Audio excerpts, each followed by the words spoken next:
Dad, why are Russians talking about the dirty bomb? Are they going to bomb Ukraine with garbage? Haven't they done that already since February this year? Why are you saying that, Anna? Because wherever Russian soldiers go in Ukraine or bomb Ukrainian settlements, they make the places look messy and full of garbage. No, Anna. The dirty bomb is not a bomb filled with garbage or human feces. It is a different kind of bomb, with a distinct purpose. The dirty bomb has something to do with the mind of people. But no, it is not a bomb that contains sex material to make inhabitants in the blasted area have a dirty mind. It is designed to keep the mind of the targeted population worrying about their health and well-being, caused by radioactive fallout that can cause serious illnesses. Yes, it can destroy targets physically with its explosion, but the primary purpose is to terrorize and cause panic among the targeted population. Dirty bombs have a psychological impact that far outweighs their danger to life. A dirty bomb is a weapon that combines radioactive material with conventional explosives such as TNT or RDX. Unlike the material used in a nuclear bomb, it does not need to contain highly refined radioactive material. Instead, it could use radioactive materials from hospitals, nuclear power stations, or research facilities. This makes them much cheaper and quicker to make than thermonuclear weapons. They are far less dangerous than nuclear weapons, however. But still, it's a nasty weapon. Radioactive materials suitable for dirty bombs are cobalt-60, cesium-137, iridium-192, plutonium-238, americium-241. For your information, you can find americium-241 in your smoke detectors. But don't worry, it is in tiny quantities, just 0.29 micrograms. The technical purpose of this device is to contaminate the area around the conventional explosion with radioactive material, serving primarily as an area denial device against civilians. The containment and decontamination of thousands of victims and the affected area can require considerable time and expense, rendering areas partly unusable and causing economic damage. By the way, the technical name for a dirty bomb is a radiological dispersal device. Using conventional bomb mechanisms, when the bomb detonates, the detonation vaporizes or aerosolizes radioactive materials and propels them into the air.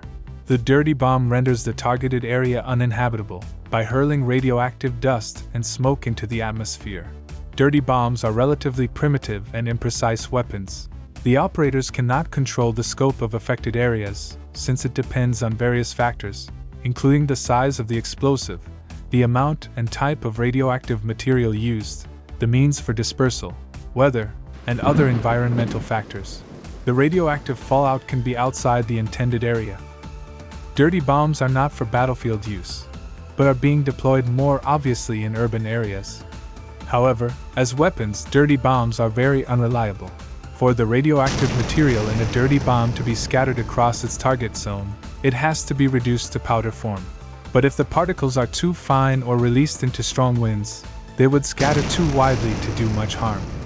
During an explosion, the blast can destroy objects near the detonation point, but that's not the intention of using this bomb. The real damage is the radioactive contamination of the environment in the blast zone. The radioactive contaminant presents a danger to the population in the form of nuclear radiation exposure. While dangerous, the amount of radioactive material dispersed is not necessarily lethal. The radioactive dust and smoke can spread far, and are dangerous if inhaled near the blast. But as radioactive material disperses through the atmosphere, it becomes less concentrated and less harmful. Low levels of radiation exposure usually do not cause any symptoms. People may not know whether they have been exposed, because radiation cannot be seen, smelled, or tasted. Its main impact is psychological, which is why such devices are often referred to as weapons of mass disruption, shortened to WMD, but not the other WMD, where D is for destruction. The number of casualties and the extent of damage from a dirty bomb explosion depends on many variables.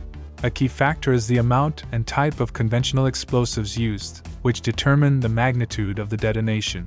The quantity and type of radioactive materials released are other factors, as are weather conditions at the time of the blast.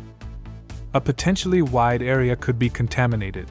According to the Federation of American Scientists, if a bomb containing 9 grams of cobalt-60 and 5 kilograms of TNT were to be exploded at the tip of Manhattan in New York, it would make the whole area of the city uninhabitable for decades. Immediate health effects from exposure to the low radiation levels expected from a dirty bomb would likely be minimal. On the personal level, the outcomes of radiation exposure would be determined by several factors. The amount of radiation absorbed by the body, the type of radiation, the distance from the source of radiation to an individual, the means of exposure, absorbed by the skin, inhaled or ingested, the length of time exposed. The health effects of radiation tend to be directly proportional to radiation dose. In other words, the higher the radiation dose, the higher the risk and severity of the injury. The adverse health effects can range from mild effects, such as skin reddening, to severe consequences, such as cancer and death. When dealing with the implications of a dirty bomb attack, there are 2 main areas to be addressed: the civilian and the economic impact. With the civilian impact, we have to deal with immediate casualties, long-term health issues, and psychological effects. Those closest to the dirty bomb explosion would be the most likely to be injured by the blast, rather than by radioactive exposure. A broad area around the blast zone would also have to be evacuated for decontamination or abandoned altogether. The danger of a dirty bomb comes from the initial blast and the radioactive materials. To mitigate the risk of radiation exposure on the individual level, follow these guidelines. Covering the mouth and nose with cloth to reduce risk of breathing in radioactive materials. Avoiding touching materials touched by the explosion. Quickly relocating inside to shield from radiation. Remove and pack up clothes. Keep clothes until instructed by authorities how to dispose of them. Keep radioactive dust outside. Remove all dust possible by showering with soap and water. Avoid taking potassium iodide, as it only prevents effects from radioactive iodine and may instead cause a dangerous reaction. The dirty bomb tends to be used by terrorists, since the primary purpose of this bomb is to terrorize and cause panic among the targeted population. If Russia used a dirty bomb in Ukraine, would you call Russia a terrorist state? At least 4 states have declared Russia a terrorist regime, even before Russia detonates a dirty bomb in Ukraine. They are Estonia, Latvia, Poland, and Ukraine. And how about you? Please write your comment below. Thanks for watching.